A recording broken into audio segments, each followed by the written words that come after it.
প্রিয় দর্শক, আপনাদের সবাইকে স্বাগতম জানাচ্ছি দৈনিক সময় দেশের পক্ষ থেকে। তো আমি আছি সৌদি আরব আলহাসা। আজকে সৌদি আরবের তাপমাত্রা আলহাসা তাপমাত্রা আছে 49 ডিগ্রি। তো এখানে এক বাঙালি ভাইকে দেখতেছি, উনি পরিশ্রম করে বসে আছে। তো ওর সাথে কথা বলবো যে উনি কেন বসে আছে। তো আমরা এখানে বাঙালি ভাইয়ের সাথে কথা বলবো। তো ভাই, এখানে বসে আছেন কেন আপনি? আরে ভাই, দালালে বলছে একটা দিছে আরেক কামে, বুঝছেন?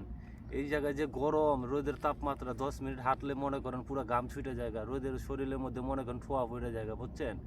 বেশি হাঁটা যায় না আর বেশিক্ষণ রোদের মধ্যে থাকা যায় না, তার জন্য এখানে একটু জিরাইতেছি ভাই ছাওয়ার মধ্যে। আপনি কি খেজুর বাগানে কাজ করেন? না ভাই, খেজুর বাগানে কাজ না, আমার দিছিল মনে করেন গাছ লাগাইতে মরুভূমির মধ্যে, বুঝছেন? দালালে বলছে কোম্পানির মধ্যে এই জায়গার মধ্যে ফালাইছে এই জায়গায়। তো এটা কি সম্পর্কে দালালে প্রতারিত করছে আপনার সাথে? হ্যাঁ, দালালে আমার সাথে প্রতারিত করছে। আচ্ছা। তো প্রিয় দর্শক, আপনাদের সাথে দেখানোর চেষ্টা করতেছি যে এই যে হচ্ছে মরুভূমি। তো এই বাঙালি ভাইয়ের অভিযোগ যে দালাল চক্রে, যে ওনাকে বলেছিল কোম্পানিতে দেবে, তো ওনাকে কোম্পানিতে না দিয়ে ওনাকে দেওয়া হয়েছে মরুভূমিতে গাছ লাগানোর জন্য। তো আসলে ভাই, আলহাসায় তাপমাত্রা সর্বোচ্চ বেশি থাকে সৌদি আরবের মধ্যে। তো আজকে তাপমাত্রা 49 ডিগ্রি গিয়ে দাঁড়াইছে।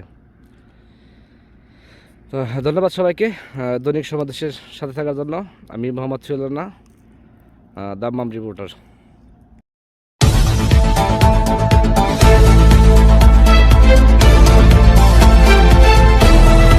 সময়ের দেশ।